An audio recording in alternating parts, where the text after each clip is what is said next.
किया तो क्या क्या सीखा हमने कहा यदि if H is a normal subgroup of group G, ठीक है जी। तो if and only if X inverse belong to H, जहां पर X बिलोंग करता है G को एंड H बिलोंग करता है H। नंबर एक। नंबर दूसरा, if and only if X inverse subset of H, जहां पर X बिलोंग करता है G को। नंबर तीन, if and only if X inverse बराबर H, जहां पर X बिलोंग करता है G को।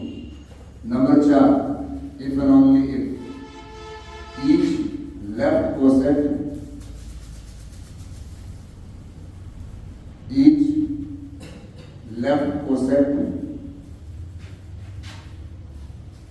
equals to each right coset. यही है ना, लेफ्ट कोसेट राइट कोसेट के इक्वल होगा। नंबर पांचवी थ्योरम हमने करी थी, हमने वो ये की थी कि अगर H1 H2 दो नॉर्मल सबग्रुप हैं,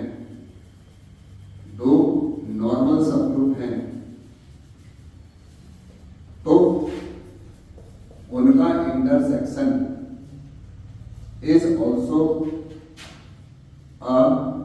क्या सबग्रुप ऑफ G। ठीक है, इतना काम हम कर चुके थे। और छठा पॉइंट जो चौथी थ्योरम हम कर रहे थे वो ये थी कि अगर H नॉर्मल सब हो गए, if and only if product of two right cosets is again क्या राइट कोसेट। कंफर्म? ये पॉइंट हमारे पास आ चुके हैं, समझ लो ये नॉर्मल सबग्रुप के फॉर्मूले हैं। इसके अलावा हमने जो चीज पढ़ी, जो काम की चीज थी, वो थी नॉर्मल सबग्रुप की डेफिनेशन आएगी तो वो लिखोगे ऊपर वाला point, if H is a normal subgroup then this and this condition. हमारे पास एक चीज आई थी सिंपल ग्रुप। सिंपल ग्रुप किसे कहते हैं? A group have no proper normal subgroup. अगर किसी ग्रुप के पास कोई प्रॉपर नॉर्मल सबग्रुप ना हो तो ऐसे ग्रुप को हम क्या कहते हैं? Called simple.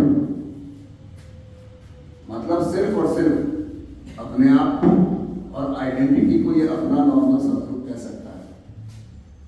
और ऐसा कब हो सकता है? जब किसी ग्रुप का मतलब ऑलवेज कब हो सकता है? अगर किसी ग्रुप का ऑर्डर प्राइम है, समझ लो फिर वो तो हमेशा सिंपल ग्रुप की श्रेणी में ही आएगा, क्योंकि उसका कोई भी प्रॉपर सबग्रुप नहीं है। ठीक है ना, यही सारी कहानी थी। अब चलो कल का वीडियो थोड़ा सा हल्का आया था तो एक बार मैं सबको एक बार हल्का एक बार रिव्यू मार दूंगा। चारों थ्योरम में से फटाफट 10 मिनट, तो 4 थ्योरम करने के मात्र 10 से 12 मिनट लगते हैं अगर याद हो तो, है ना। बाकी तो आप बैठे रहो, समझाने का एक अलग चीज है, समझाने में हमें समय लगता है, बातें होती हैं ज्यादा, लेकिन खुद करना पड़ता है पेपर में। तो किसी को ना समझाना है ना बातें करनी है, आपको अपने पास बस मेमोरी में रिकॉल करना है चीजों को। अगर वो रिकॉल हो गई ठीक ठाक, समझ लो हो गया, और भूल गए तो गए। अभ्यास और अभ्यास के अलावा और कोई बात नहीं है। अगर 2 का टेबल भी आपने जिंदगी में कभी याद किया होगा तो अभ्यास करके याद किया होगा, समझ के याद नहीं किया होगा। समझ तो बाद में पैदा हुई होगी, खड़े होके एक बच्चे ने बोला होगा, बाकी ने सुना होगा, या मैडम सुनती हैं, टीचर सुनते हैं, तो टेबल जो भी सुनता है वो याद करके आता है। बाद में उसे समझ आती है कि इतना जोड़ेंगे तो इतना है। शुरू में समझाया नहीं था, शुरू में हटाया जाता है। बेसिक तो यही है पढ़ाई का, लेकिन अचानक से व्यक्तियों को चेंज कर दिया। सबसे पहली थ्योरम क्या थी सर? पहली थ्योरम ये थी कि H इज अ सब ग्रुप ऑफ ग्रुप G, ये गिवन है। तो साबित करिए कि H इज नॉर्मल होगा if and only if X H X inverse बराबर H। ये ऐसा पहली थ्योरम। तो हमने कैसे किया प्रूफ इसे? हमने कहा यदि X H X इनवर्स बराबर H है तो X H X inverse subset होगा H का। ये बात तो मानते हैं कि बराबर तो सबसेट तो होगा। और इस प्रॉपर्टी के आने का मतलब है H इज क्या? नॉर्मल। सबग्रुप तो पहले से वो अलग बात है कि आगे आप सबग्रुप वर्ड लिखते हैं तो लिख दीजिए, कोई दिक्कत नहीं और खत्म। इसी तरह से इसमें जब गए आपके पास गौर करिए, इफ H इज नॉर्मल, ये गिवन है, तो X H X inverse subset of H, ये प्रॉपर्टी होगी जहां पर X बिलोंग करता है G को। If X belong to G, then X inverse also belong to G. So ऊपर वाली इक्वेशन को आप इस तरह से भी लिख सकते हैं। बस यही वो पॉइंट है जब ये थ्योरम गड़बड़ाएगी, ध्यान रखना, यही वो हिस्सा है जब ये थ्योरम फंसेगी, याद नहीं आएगी। और इसमें करना है आपको pre by X and post by X inverse. आपको दोनों साइड ये ऑपरेशन लगाना है और X into X inverse, X into X inverse कुछ इस प्रकार से, और finally X H X inverse. और इस जगह पर ये आइडेंटिटी, ये आइडेंटिटी, ये आइडेंटिटी, ये आइडेंटिटी, कुल मिलाकर ये H हो जाएगा, जो कि सबसेट होगा X H X इनवर्स का। और from first and third, from first and third आपकी और मेरी value X H X inverse बराबर H, हेंस प्रूफ। ठीक है ना? ये पहली थी, बता दूं मैं तो फोटो खींची थी। अब आ जाओ दूसरी में।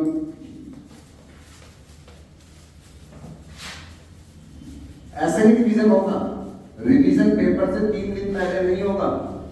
कितना लिख लोगे? मैंने 3 महीने में पढ़ाया और आप 3 दिन में कर लोगे, ऐसा कभी संभव ही नहीं है। तो किस्मत बढ़िया है कि पेपर में वो चीजें थोड़ा सा करके आ जाती हैं, इसलिए हमें लगता है हमने रिवीजन करके पाया। 3 महीने का रिवीजन तो 3 महीने ही मांगता है, कोई क्रैश कोर्स नहीं होता। क्रैश कोर्स उनका होता है तो बिल्कुल पूरा रिवीजन करके बैठे होते हैं। फिर वो कहता है थ्योरम नंबर 2 में कि H is normal, left coset equal to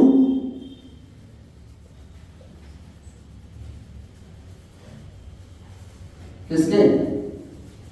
right coset. यह है सेकंड थ्योरम। ठीक है जी, गौर करिएगा, हमने इस तरह से प्रूफ किया। If H is normal then X H X inverse बराबर H। अभी थोड़ी देर पहले किया हमने थ्योरम, जहां पर X बिलोंग करता है G, और दोनों साइड इनवर्स को हटाने के लिए पोस्ट में हमने X से मल्टीप्लाई किया और X H बराबर H X आ गया। Left coset equal to right coset, ये आइडेंटिटी हो जाएगी। और नोट्स में यहां क्या किया गया है? Any left equal to any right, जहां पर X Y G में हमने इस जगह पर थोड़ा सा काम एक्स्ट्रा किया है। If X belong to X H, तो जाहिर सी बात है X बिलोंग करेगा H Y को, क्योंकि X H H Y के बराबर। और इस जगह पर हमने प्रॉपर्टी लगाने से पहले गौर करिएगा, ये कह लो हमने इनवर्स से मल्टीप्लाई कर दिया, X Y inverse belong to H, और यहां लगाई प्रॉपर्टी हमने, चूंकि H जो है वो क्या है? सब ग्रुप है, इसीलिए H बिलोंग टू H को हम H बराबर H या H बराबर H लिख सकते हैं। लेकिन अपने को जरूरत किसकी है? अपने को जरूरत किसकी है? इस वाले बात वाले, तो राइट कोसेट की जरूरत है। तो आज मैं ये लाइन जब लिखूंगा तो मेरे पास तथ्य होना चाहिए, इस वजह से लिखा गया है। और गौर करें, दोनों तरफ y से मल्टीप्लाई करेंगे तो y इनवर्स हट जाएगा, hx बराबर कितना आ जाएगा? hy। इसको रखोगे फर्स्ट में, from first and second x h बराबर hx, और दोनों तरफ x इनवर्स से मल्टीप्लाई की, और फाइनली x इनवर्स बराबर कितना आ गया? h, और ये आता ही आप क्या लिख दोगे? h is non. कई राइटर इस हिस्से को नहीं करते हैं, तो सीधा इतने हिस्से को करते हैं, ठीक है ना? तो अगर कर सकते हो कर लीजिए। दूसरी थ्योरम, अब आ जाओ सब तीसरी थ्योरम। तीसरी थ्योरम में सर हमने जो नोट्स में लिखी है, कल हमने चौथे में समझाई थी वो, लेकिन अब हम तीसरे में ही तीसरे को समझा रहे हैं। ये है सर कि अगर H नॉर्मल सबग्रुप है,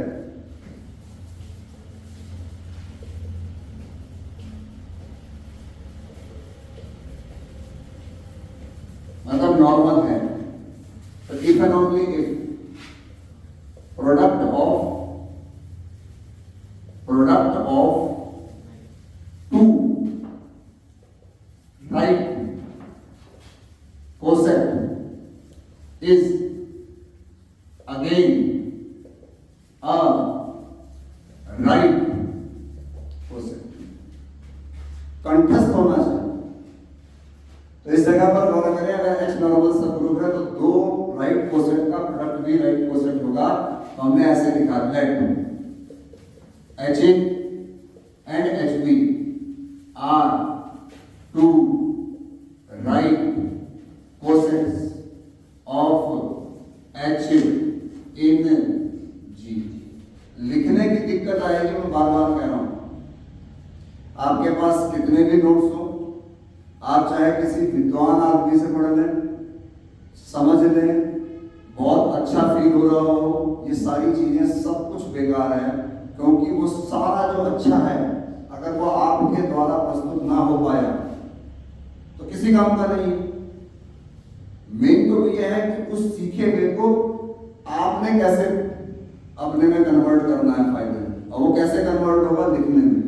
हर आदमी समझ रहा है, लेकिन जब लिखने की बारी आती है तो वो बिल्कुल सेम टू सेम ना लिखे, लेकिन ऐसा तो लिखे जो समझ में आए और जो सही हो।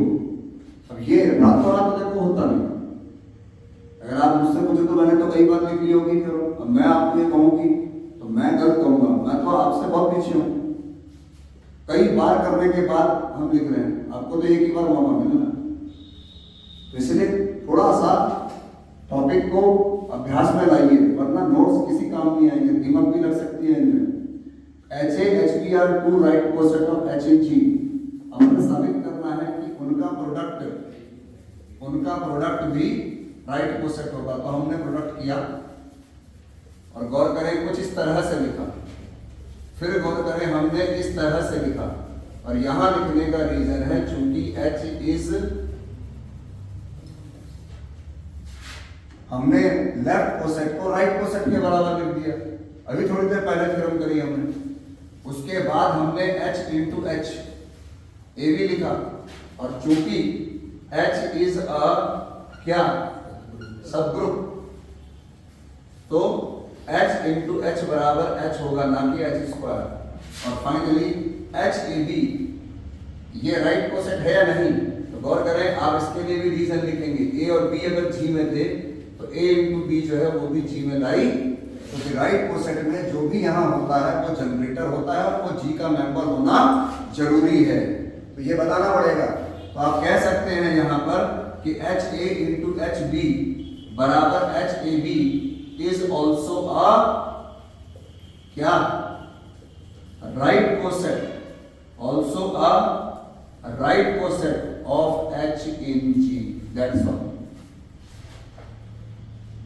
इसका दूसरा पार्ट है, मैं बार बार कहता हूं मुझे पता होना चाहिए कि मेरे काम में कहां डिफिकल्टी है।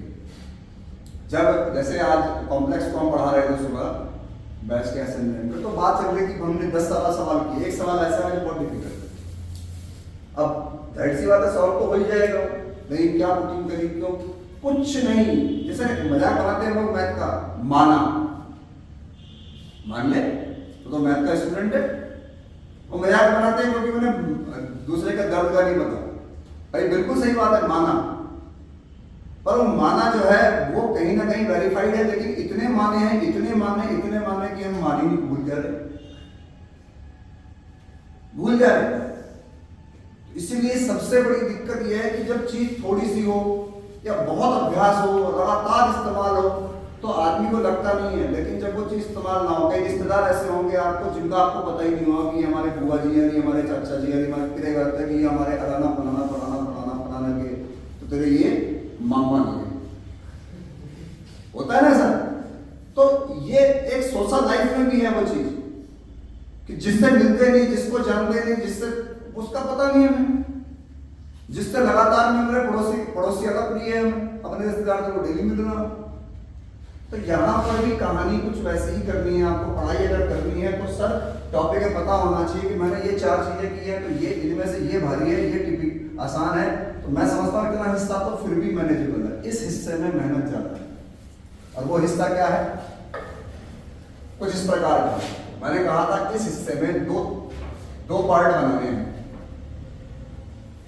और मुझे लाना है नॉर्मल। मुझे ना sir x inverse belong to h ये प्रूव करना है बस। लेकिन उससे पहले इसका भी इस्तेमाल करना है। देखो सबसे पहली चीज लेट hx इनवर्स, तो सबसे पहली चीज तो याद करने की यही है कि ये हमारा ताऊ है। कुछ कह कुछ और ले, कुछ और भी ले सकते हो, लेकिन लेना है कुछ और तो hx इनवर्स hx ले सकते हो, x इनवर्स h ले सकते हो, x इनवर्स h ले सकते हो। कोई कहे x के अलावा y ले सकते हो, लेकिन दोनों जगह y होना चाहिए। बहुत कुछ चेंज हो सकता है, लेकिन कुछ भी नहीं ले सकते, कुछ भी नहीं ले सकते। और छोटा सा एग्जांपल मैं कई बार दे चुका, चाय बनानी है आपने तो कुछ कम तो कर सकते हो, चीनी ना डालना, दूध ना डालना। तुम कहो जी मैं बिना चाय पत्ती के बना दूंगा चाय, लेमन टी बनती है, बिना पानी के बना दूंगा। कुछ चीजें ऐसी हैं जो चाहिए ही चाहिए हमें, या नहीं चाहिए। इसलिए ये जो लाइनें लिखी हैं hx इनवर्स, ये सब याद रहेंगी तब। हाँ तो कोई भी कर देगा, हाँ जी से ही काम चलेगा। न्यूमेरिकल में क्यों होता है कि न्यूमेरिकल में कैलकुलेशन हो रही होती है जिसमें कोई कुछ नहीं करता, तो समझ में आता है। लेकिन जिस दिन न्यूमेरिकल की संख्या बढ़ती जाती है, इंटीग्रल को याद कर लो, प्रोबेबिलिटी को याद कर लो, आपको मेरी सारी बात याद आ जाएगी। जो बिल्कुल कमांड वाला आदमी होगा वो कई बार कर चुका है, इसलिए वो कमांड में है। एक बार किया हुआ आदमी कभी भी नहीं करता, नहीं कर दूंगा, वो कहता है देखूंगा। तो hx इनवर्स मैंने यहां लेने हैं जो कि 2 राइट कोसेट है। Number 1 2 right cosets of h in g, number 1। Number 2 इनका प्रोडक्ट जो होगा वो भी क्या होगा? एक राइट कोसेट होगा, अभी हमने कहा ओके। नंबर 3 हमने लिया ex इनवर्स। देखो अब ये चीज जो दी है ना, ये भी याद रखिए। पहली बात तो ये दिया है तो भाई ये hx इनवर्स का मेंबर होगा या नहीं, पहले तो आप ये बताओ। आप कहोगे जी बिल्कुल होगा। देखो इनवर्स की जगह इनवर्स दिख रहा है और x की जगह x दिख रहा है, और जो एलिमेंट यहाँ दिख रहे हैं वो किसके मेंबर होने चाहिए? h के। e जो है वो h में लाई करेगा। आप इसे नकार नहीं सकते, आपका वो अलग बात है कि आपको कोई फेवरेट है कि नहीं ये क्यों होगा, पर आप ये नहीं कह सकते कि ये नहीं हो सकता। और भी बहुत कुछ होंगे लेकिन ये भी होगा।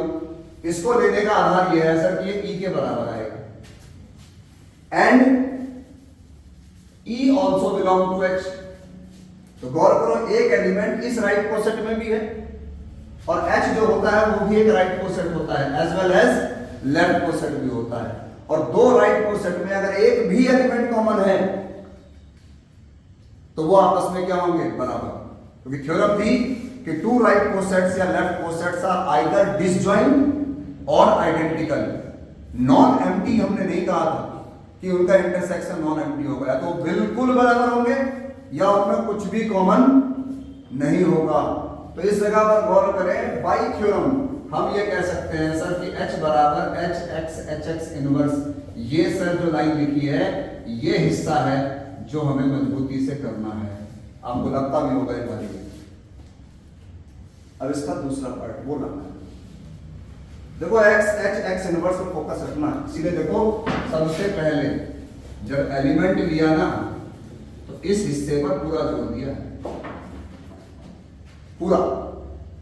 H1 की जगह कुछ भी लिख लो चलेगा, कोई कहे सर मैं, अगर आप कहो तो मैं H लिख लूं, लिख ले। नोट्स में तो नहीं लिखा आपने, अरे मैं कह रहा हूं, लेकिन अब देखो ब्रह्मा जी का नहीं कह सकता जो कॉलेजों में बैठे हैं, है ना। लेकिन H1 का मतलब क्या था, H का एलिमेंट, H का मतलब भी क्या है, यहां फाउंडेशन नहीं है, H भी ले सकता था। पहली बात तो यह है कि ये एलिमेंट इसमें लाई करेगा या नहीं, बिल्कुल करेगा, शकल के हिसाब से करेगा, लेकिन चूंकि ये H के बराबर है इसलिए HX inverse belong to H होगा, बिल्कुल होगा। अब इस H को हटाना है, बस इस H को हटाने के लिए मुझे और आपको H इनवर्स से गुणा करनी, और मुझे H इनवर्स H को H लिखना है तो लिख सकता हूं या नहीं। तो देखिए H बिलोंग करता है H को, तो H इनवर्स भी बिलोंग करेगा H को, और H इनवर्स H को बिलोंग करेगा तो H इनवर्स H बराबर H, ये प्रॉपर्टी है सर। HH बराबर H वाली थ्योरम। भाई H का मतलब क्या था, H का एलिमेंट, H इनवर्स भी तो H का एलिमेंट है। खाली ये नहीं है कि H बिलोंग टू H का मतलब आगे कहो सर HH बराबर H, कल को मैं इसे इनवर्स कर दूंगा तो ये भी इनवर्स हो जाएगा, कोई दिक्कत कहां है मुझे। तो आज की डेट में चूंकि H जो है वो सब ग्रुप है, इसलिए मैं ये लाइन लिख सकता हूं, और जैसे ही ये लाइन आएगी मैं कह दूंगा सर कि H इज क्या, नॉर्मल सब ग्रुप। तो ये थ्योरम मैं अक्सर हमेशा लास्ट में कराता हूं, क्योंकि थोड़ा सा फ्लो बना देते हैं टॉपिक में। भारी चीज पहले करानी बना लगा, पूरी महफिल ही गया वो, है नहीं। इसलिए हम लोग इस जगह पर कुछ इस तरह का काम करते हैं। कंफर्म है। अब आइए चौथी थ्योरम बता दूं।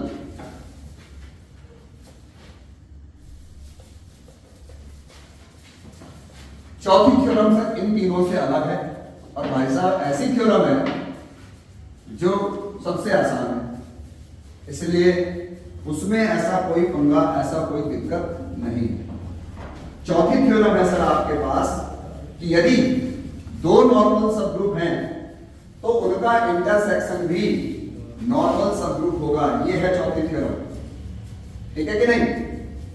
तो थ्योरम यह है सर, चौथी थ्योरम यह है सर आपके लिए, if H1 and H2 are two normal subgroup of group G, ये थ्योरम है, राइट। तो जाहिर सी बात है अगर दोनों नॉर्मल सब ग्रुप हैं तो सब ग्रुप तो पक्का ही होंगे, या नहीं होंगे, क्या कहते हो।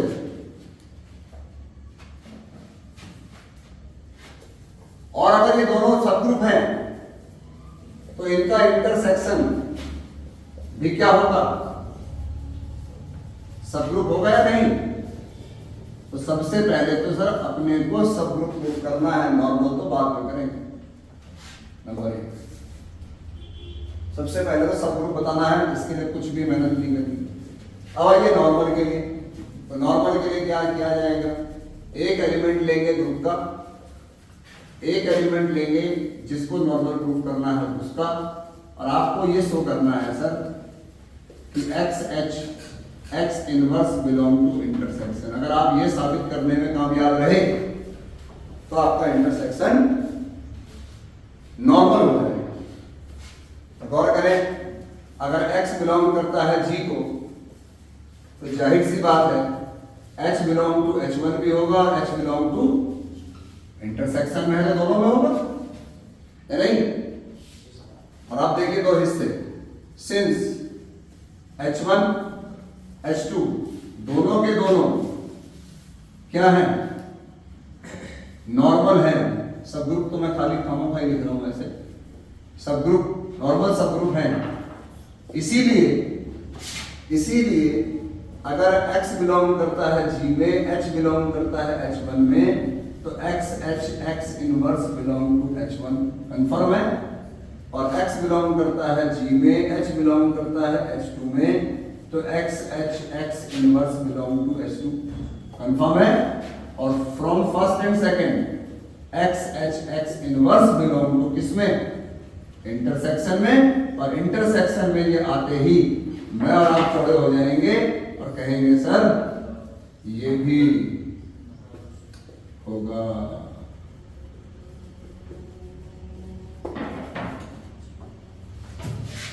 ठीक है जी। तो कल हमने चारों थ्योरम कर ली थी, आज हमने फिर खराब किया अपने 20-25 मिनट, हो जानी चाहिए, ठीक है ना? तो देखो यही समस्या है कि क्या हम रिवीजन कर रहे हैं, क्या हम टॉपिक को देख रहे हैं, क्या हम टॉपिक को समझ रहे हैं। अगर हम नहीं कर पा रहे हैं, रिवीजन नहीं देख पा रहे हैं, तो हमारे साथ दिक्कत है। डेली ट्यूशन आना, डेली मुझसे मिलना या वीडियो में देखना या डेली नोट्स इकट्ठा करना, कॉलेज जाना, मैं पूरे कैमरे के सामने कह रहा हूँ, इसको मैं पढ़ाई मानता ही नहीं। मैं पढ़ाता हूँ, सन 91 से मैं पढ़ाता, मतलब पढ़ाई को इस फ्लो में लेता आया हूँ। मंडल कमीशन जब आया था 11th में हमारे यहाँ, तब से मैंने ये देखा क्या तो कॉलेज में इतनी बेहतरीन पढ़ाई हो कि सिर्फ घर जाके देखते ही काम मिल जाए, लेकिन जब थोड़ा सा काम होगा और आएगा पेपर में इतना सारा, तो धोखा हो रहा है हमारे से। अब तो एक ऐसा मजबूरी अटेंडेंस का चक्कर है, तो देखो अब मजबूरी है तो फिर मैनेज करो। मजबूरी में तो आपको ही निकालना पड़ेगा रास्ता, क्योंकि इतना समय अगर ट्यूशन में, कॉलेज में, आने में, जाने में, नोट्स लिखने में, इनमें निकल जाएगा तो पढ़ाई कब करेंगे? पढ़ाई उसे कहते हैं जिस वक्त सिर्फ आप अपने द्वारा मेहनत कर रहे हो। ट्यूशन पढ़ने का मतलब है आपको ट्रैक पे ले आए, कॉलेज जाने का मतलब है ट्रैक पे ले आए, नोट्स इकट्ठा करने का मतलब है ट्रैक पे ले आए, लेकिन आपको विजेता नहीं बना सकते ट्रैक पे लाने के बाद। सारे के सारे 100 मीटर की रेस में देखो, टांग पीछे करके ऐसे खड़े होते हैं, वो हिलते रहते हैं खूब, लेकिन जीतता तो उनमें से कोई 1, 2, 3 ही है। 8 नंबर में भी आता है एक बंदा, या नहीं कम्पीट तो करता है। अब कोई कहे मैं भागूंगा तो जीतूंगा, नहीं जीतूंगा, तो ऐसे आदमी के लिए कुछ नहीं। या फिर एक तरीका है, अगर हमेशा जीतना है, बाकी 7 को साफ कर दो, वही जीतता है ना? एक पिक्चर का डायलॉग था ये, ऐलान पिक्चर का, अमरीश पुरी अक्षय कुमार को कहता है, बहुत दुखी होता है, उसका बेटा बम से उड़ा देते हैं तो बड़ा परेशान होता है। तो पुलिस अधिकारी था, तो उसे लगा कि भाई मैं पुलिस अधिकारी को कुछ नहीं कर पाया, तो उसने अपने बेटे को डायलॉग मारा कि मैंने जिंदगी की हर रेस जीती और मुझे लगता था मैं हर रेस जीत रहा हूँ, लेकिन मुझे आज मालूम पड़ा उस रेस में मैं अकेला भाग रहा था, इसलिए जीत रहा था। एक काम कर सकते हो, ये वाला सफा कर दो, प्रूफ तो हो ही जाएगा। उसने कहा एवरी सब ग्रुप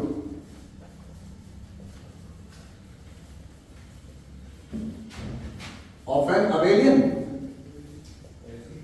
ये तो कहा उसने। तो गौर करो, अगर सब ग्रुप है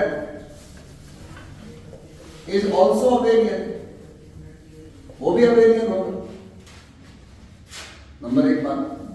अब नॉर्मल प्रूफ करने के लिए करना क्या पड़ता है? x बिलोंग टू g लेते हैं, h बिलोंग टू h लेते हैं,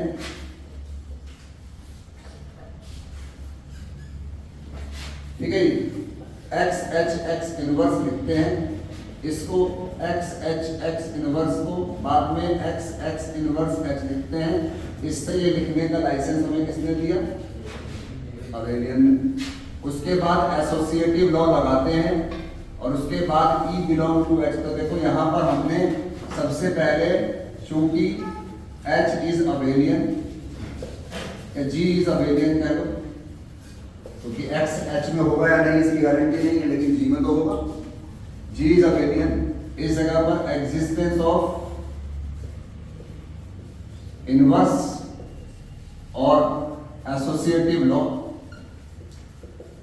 उसके बेस पर, और फाइनली एग्जिस्टेंस ऑफ आइडेंटिटी। और देखो ये वैल्यू किस में लाई करेगी, और एक्स एच एक्स इनवर्स अगर एच में लाई करता है, इसका मतलब है ये अपने आप में क्या हो गया, नॉर्मल हो गया सर या नहीं।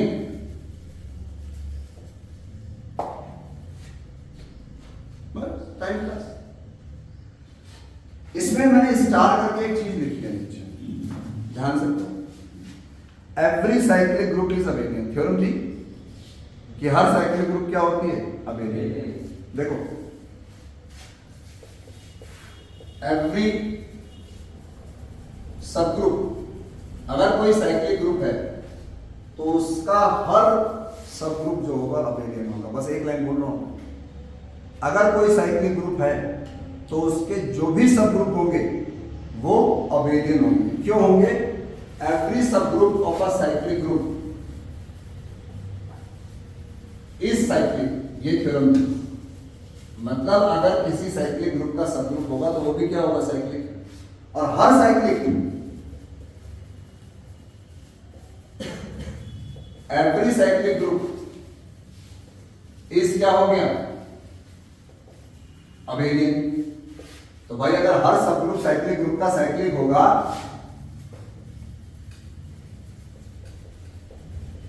Every subgroup of cyclic group is abelian. खत्म बात, छोटी सी चीज, ठीक है ना। अब आइए sir most important question number 2, example 2 बताइए क्या है बेटा इसको।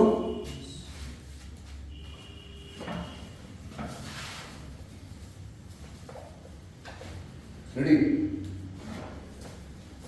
शाबाश, पढ़ के सुनिएगा क्या लिखा है। बड़ी ही बेहतरीन एग्जाम्पल में आप काम करने जा रहे हैं, बहुत ही बढ़िया, शाबाश।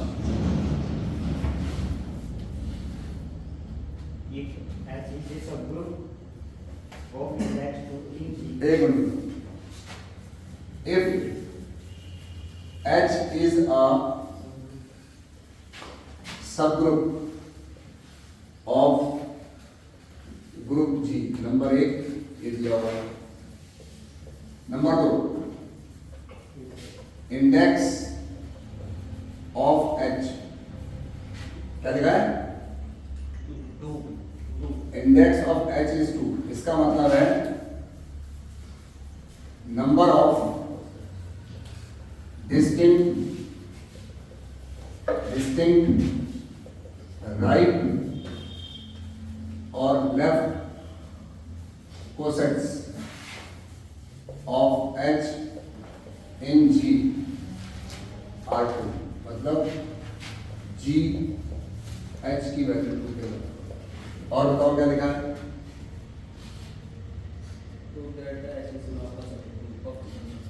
हमें प्रूफ करना है कि H नॉर्मल सब ग्रुप होगा, ठीक है जी। ध्यान रखिए, यहां पर एक चीज आई सर कि X बिलोंग करता है G का, ध्यान देना। और चूंकि H उसका सब ग्रुप है तो दो बातें हो सकती है, X H में लाई कर नहीं सकता है और X H में लाई नहीं भी कर सकता। मानते हैं बात? अगर X H में लाई कर रहा है तो H X बराबर H और X H बराबर H, प्रॉपर्टी की कि भाई अगर H सब ग्रुप है, H बिलोंग टू H है, तो H H बराबर H और H H बराबर H, कल की थ्योरम मिलती पहले हो सकती। और इसके बेस पर देखो H X बराबर क्या आ गया, X H, और जब लेफ्ट कोसेट राइट कोसेट के बराबर होता है तो H इज क्या हो गया आपके लिए, सर ये हिस्सा तो बच्चा कर लेता है, बच्चा बच्चा तो नहीं कह सकते, बस कर लेते हैं, बस समझ में आ जाती है, अच्छी लगती है। हाँ, अब करना ना करना तो अच्छी। अब सर इस हिस्से पे आ जाओ, यहाँ पापड़ बनेंगे थोड़े से। x बिलोंग नहीं कर रहा है h को, तो जाहिर सी बात है एच एक्स एच के बराबर, तो हमने ऐसे लिखा here h and H x are two distinct, तो जब कुछ भी बराबर नहीं है तो डिस्टिंक्ट, राइट। तो फिर दो कोसेट या तो इक्वल होते हैं या डिफरेंट होते हैं, are distinct right cosets and H and x H are two left distinct. कोई कहे दो क्यों लिखे आपने, भाई इंडेक्स 2 दिया था ना उसमें आपने कि दो ही coset distinct left cosets of H in G, मतलब एच इंटरसेक्शन एच एक्स की वैल्यू भी 5 है और एच इंटरसेक्शन एक्स एच की वैल्यू भी 5 है, ध्यान रखना। डिस्टिंक्ट का मतलब कुछ भी कॉमन नहीं है, बट थ्योरम है कि जी जो होता है अपने राइट और लेफ्ट कोसेट के यूनियन के बराबर होता है। याद है प्रॉपर्टी हमने लैग्रेंज में भी इस्तेमाल की थी कि जी जो होगा वो अपने राइट कोसेट के यूनियन या लेफ्ट कोसेट के यूनियन के बराबर। तो ध्यान से देखो सर, मैंने एक लाइन लिख दी, अब आपकी तरह विद्वान नहीं हूं मैं तो रटने वाला आदमी हूं, बस मैं ये लिखूं और हो गया चीज नॉर्मल। मुझे आप में से कोई बता सके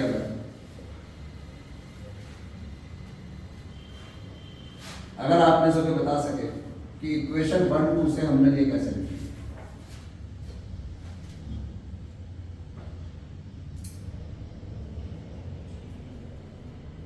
देखो खामों का दिमाग से दोनों में कॉमन क्या है, तो एक ए ले लेते हैं 1-2, एक बी ले लेते हैं पता नहीं, एक सी लेते हैं पता नहीं, ठीक है।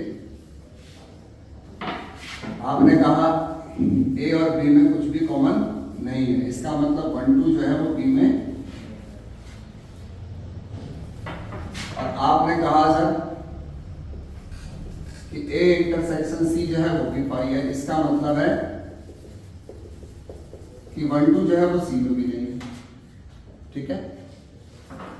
आपने कहा सर कि ए यूनियन बी जो है वो ए यूनियन सी के बराबर है, फिर आपको जी बराबर है, और मान लो मैंने यहां लिख दिया 1 2 3 4, तो बताओ बी में कौन से एलिमेंट हुए,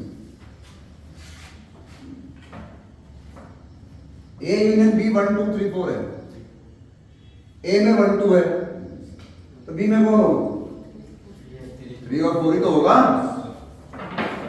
सी में बताओ है कि दोनों बराबर, तो सोचने के लिए ना सोचना पड़ता है। हर आदमी कहता है रट लिया, ये तुम्हारे पास सोच ही नहीं है, कॉन्सेप्ट ही नहीं है, तुम्हें पता ही नहीं है, तुम खाली इन्हीं को उलझे हो, तुम्हें ऐसे अंक दिखाएं तो समझ में आते हैं, ये चीज बाद में आती है, इससे सोचा जाता है। वो तो कोई भी कह देगा, उसे समझाना कोई बड़ा काम नहीं है, उसी को पढ़ाई कहते हैं। और कहते हैं सर वो इंटर वाला देखो सर वो था, ये तो रटने वाला है, पता नहीं क्या लिखा, ये भाई साहब बिल्कुल लॉजिकली लिखा है उसने। बात यह है कि यहां तक सोच नहीं पा रहे आप या नहीं। तो इस जगह पर इस कंडीशन में अगर ये दोनों का इंटरसेक्शन, इन दोनों का इंटरसेक्शन में कुछ भी कॉमन नहीं है और इनका यूनियन आपस में बराबर है, तो कंफर्म है hx की वैल्यू किसके बराबर होगी। सबूत आपको मैंने को दे दिया, राइट। और क्वेश्चन बेहतरीन